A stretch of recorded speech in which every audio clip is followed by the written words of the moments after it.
Kaakati omukyalo ono bbaawe azadde abalongo mu Awusigalo. Abalongo Awusigalo baazadde bonna balenzi. Omusajja musanyufu. Kyokka mukazi we abadde alina abaana babuwala bokka ng'alina abawala 5. Kati omusajja otegedde nti Awusigalo azadde abalongo ate nga balenzi. Omusajja musanyufu. Akubidde buli omu essimu ng'awulira essanyu nga n'okuwunga awunze. Ng'agamba bannange nange kati bagenda kumpita Ssaalongo, nange kati mu kika kyaffe mulimu abaana ab'obulenzi. Omusajja ayagala kuwa Awusigalo ono n'abalongo ab'obulenzi ennyumba, amaka amatiribona.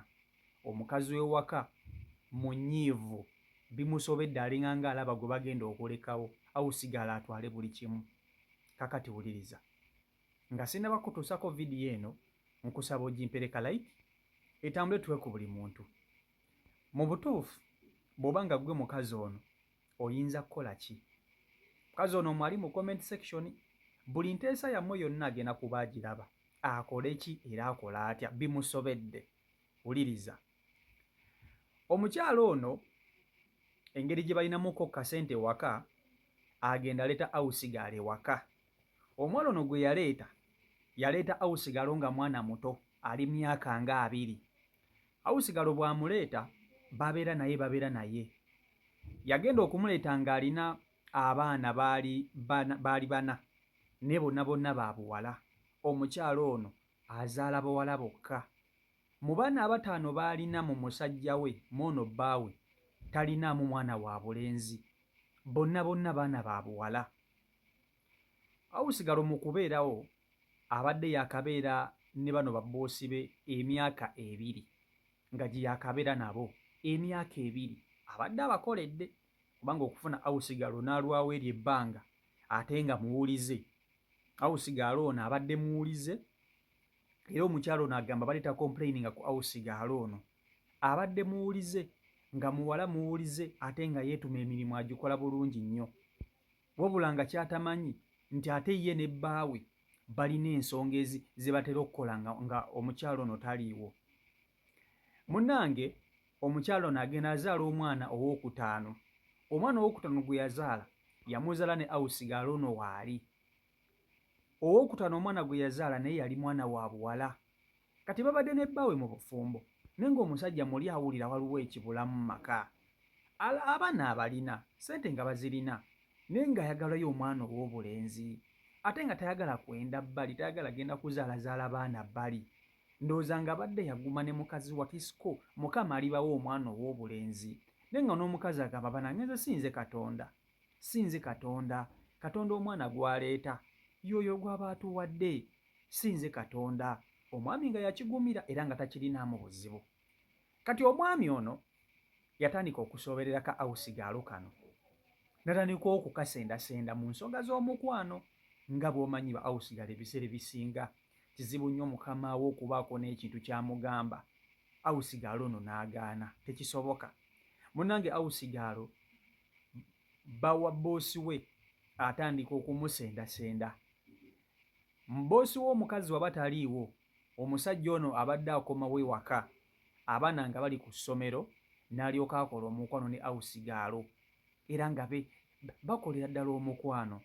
Munnange ogwali omulundi ogusooka nga gufuuka ogwokubiri, ogwali ogwokubiri nga gufuuka ogwokusatu, ogwava mu gwokusatu nga gutandika okufuuka omuze, ng'omusajja ono afissaayo akadde n'ava ku mulimu n'ajja n'akola omukono ne Awusigalo nga bagukolera nno ddala era ng'atera kukomawo misana nga mukazi we taliiwo. Kati mukazi we teyafangayo okugamba nti abba wange ayinza okuganza kano ka Awusigalo kubanga kabadde ng'akaana akato ate nga baludde nako bakatwala nga kawala kaabwe. Kumbe y'omusajja ebyo tayagala kukola ki? Tayagala kubimanya. Ye abadde agenda maaso n'okukola omukono ne ka Awusigalo kano. Kati eky'omukisa sijja biyita byambi kubanga buli kirungi kibaamu n'omukisa. Okitegeera? Buli kibi kibaamu n'omukisa. Munnange Awusigalo ono laba bw'afuna olubuto. Awusigalo bw'afuna olubuto, omusajja ono yamugamba nti gwe beerawo, nja kubikwasaganya buli kimu, gwe beerawo totya, topanyikinga, tobaako kyotya. naye awusigaalo ono yadde abadde yeegatta ne bba wa boosi we abadde akyawa boosi we ekitiibwa era nga muwulize eri mukama we omukazi nga ne baba bamugamba kukola kino agenda n'akikola yeetuma kubanga abadde akimanyi nti oli bba wa boosi we abadde amwendako bwenzi nga omanyi abasajja babeera ne ba awusigaalo ewaka nayagala okwekakatika ku mwana w'abandi kati awusigaalo ekyo abadde akimanyi teyateekamu yadde n'okwewaŋŋamya okumanyira ku mukama we omukazi abadde amuwa ekitiibwa era ng'amuwuliriza. Munnange awusigaalo ng'agenda afuna olubuto. Awusigaalo mu kufuna olubuto yasooka n'asirika n'atagambako boosi we omusajja ono boosi we omusajja nannyini lubuto.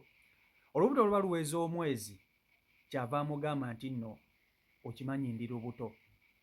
Omusajja n'amugamba gwe tofaayo guma buli kimu nja kikwasaganya nga awusigaalo abeerawo ewaka.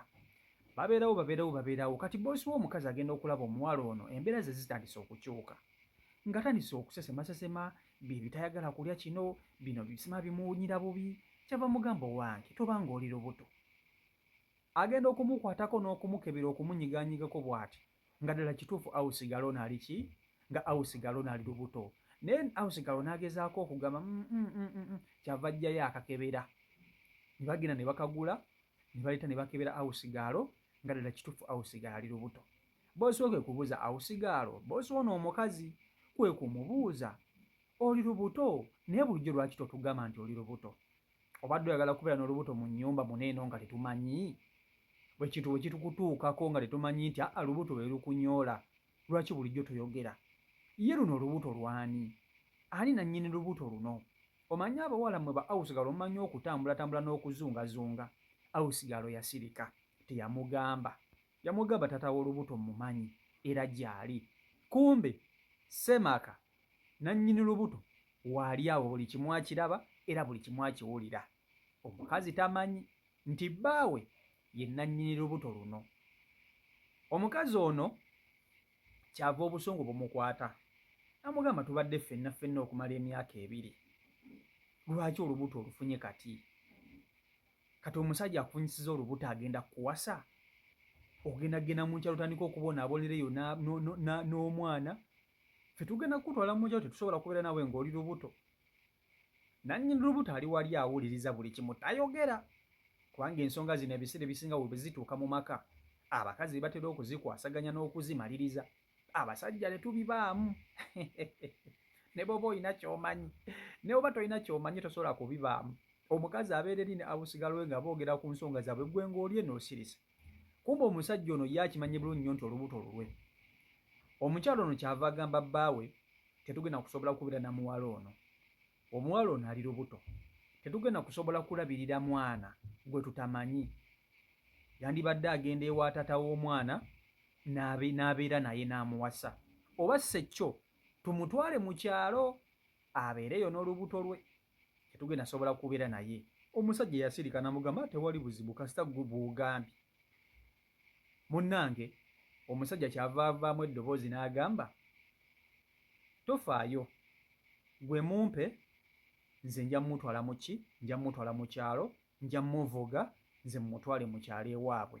Nja mmugulirako n'ebintu by'ajja okugira ng'akozesaako mukoleyokawo ne ku shopping by'anaakozesa bye binamuyambako okuzaala ndyoke mmutwale mu kyalo. Mukazi we n'amugamba ye kale tewali buzibu. Munaye nga awusigaalo atandika kwetegeka. Awusigaalo nga yeetegeka ng'omusajja amukwata amutwala mu kyalo. Ekituufu yamutwala mu kyalo ewaabwe ng'amugamba beera eno mu kyalo ewammwe ewali abantu abagenda okusobola okukufaako. Nandibadde enfuna we nkupangisiriza naye ngeri gy'oli olubuto oyinza nze mbeera bize ate mbeera nnyo waka. Kati nnyinza obutafunanga budde bujja nnyo eno okukulabangako kubeera naawe nebeera mu kyalo tujja kuba tuwuliziganya. Omusajja bw'atyo nga bw'agamba awusigaalo ono omukazi olwo ye ali eri talina kyawulira talina kyamanyi. Awusigaalo yeetegeka ng'afuninnya mmotoka ng'omusajja amutwala mu kyalo. Bwe yamutuusa mu kyalo ng'alyoka amukolera shopping ya buli kimu kyeyetaaga mu kuzaala ng'abimulekera ng'amugamba essimu yange kweri, kyonna kyonna kye weetaaga ogenda kuba onkubira. Nga omusajja avuga mmotoka ye ng'akomawo e Kampala, ng'omukazi abeera eno eba nange abakozi babi nnyo, omukono ofuna olubuto. Kale ate ng'omukazi ono ewaka ayogerera bubi awusigaala oli ti abannange omuntu ofuna otya olubuto n'otayogera n'osirika ererere kyatayogera nga tekiriiyo.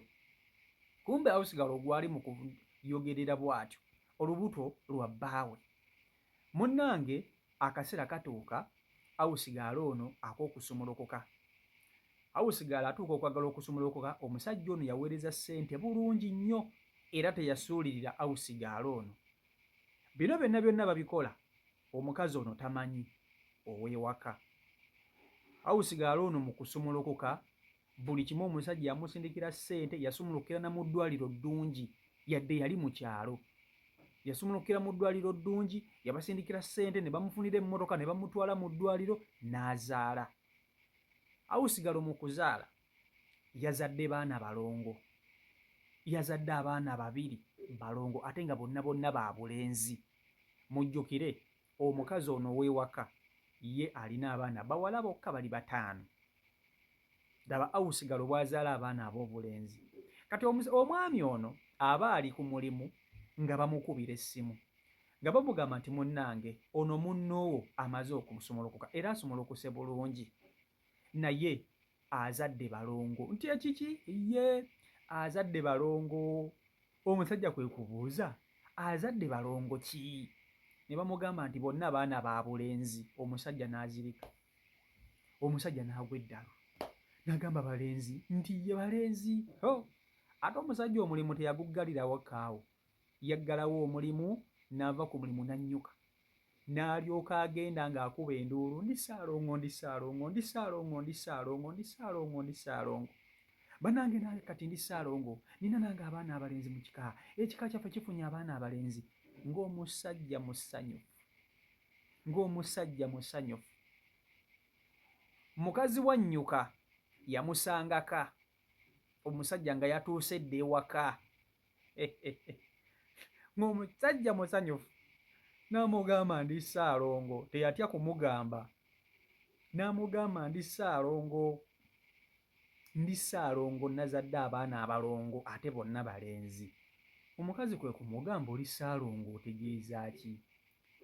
Omanyi omuntu okufuna amawulire n'awunga neerabira nti omuntu gw'agamba ebigambo bino ye maama w'omwana we, kati omusajja ono yawunga.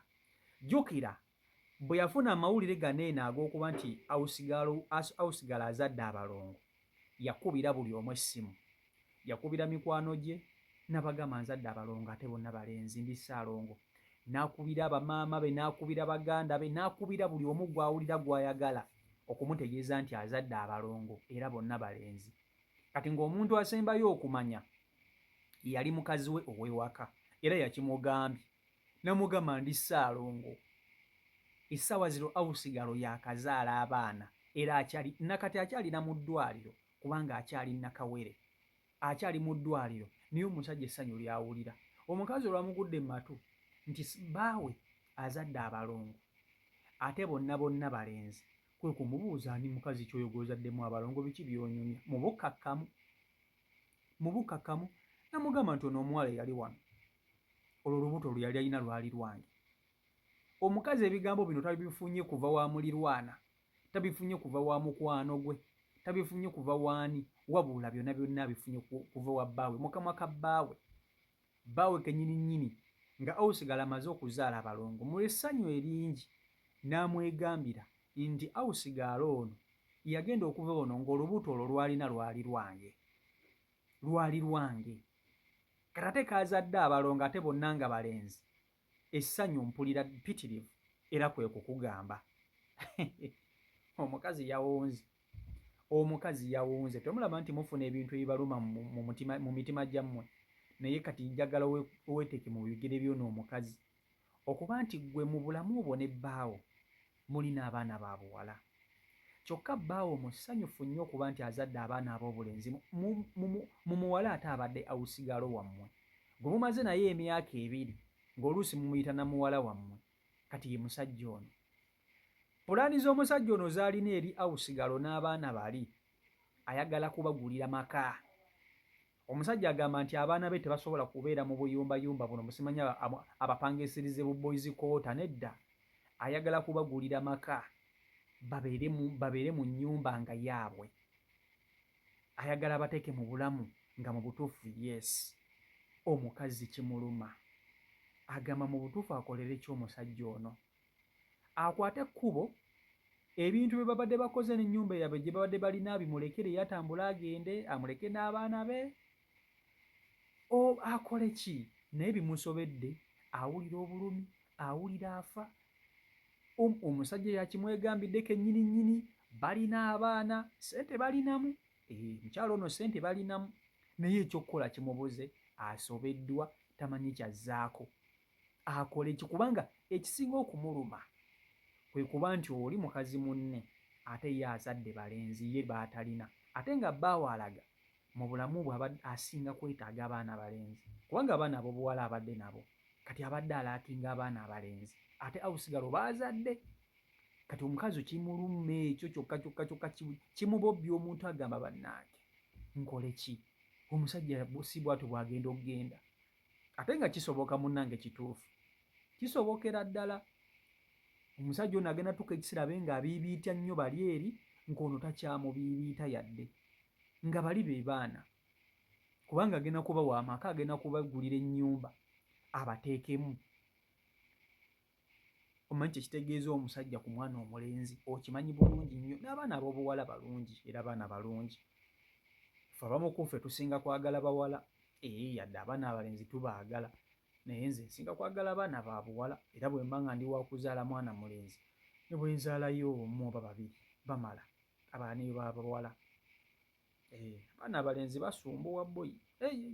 Tunuulira abaakafeero kye bamukola. So n'olwekyo byebyo biri ku sayidi eyo. Omukazi ono mu butuufu mumuwe ku magezi akole ki? Kubanga awulira ayagala kwewabutwa kimuluma okuba nga awusigaalo azadde abaana abalongo ate nga balenzi eri bbaawe. N'olwekyo byebyo biri ku sayidi eyo. CEO Michael Uganda YouTube channel kwoli mwebale nnyo okuba nti ate mugoberera, mwebale okuba nti ate mufollowinga. Mbaagala nnyo mwenna abeekumira ku mukutu.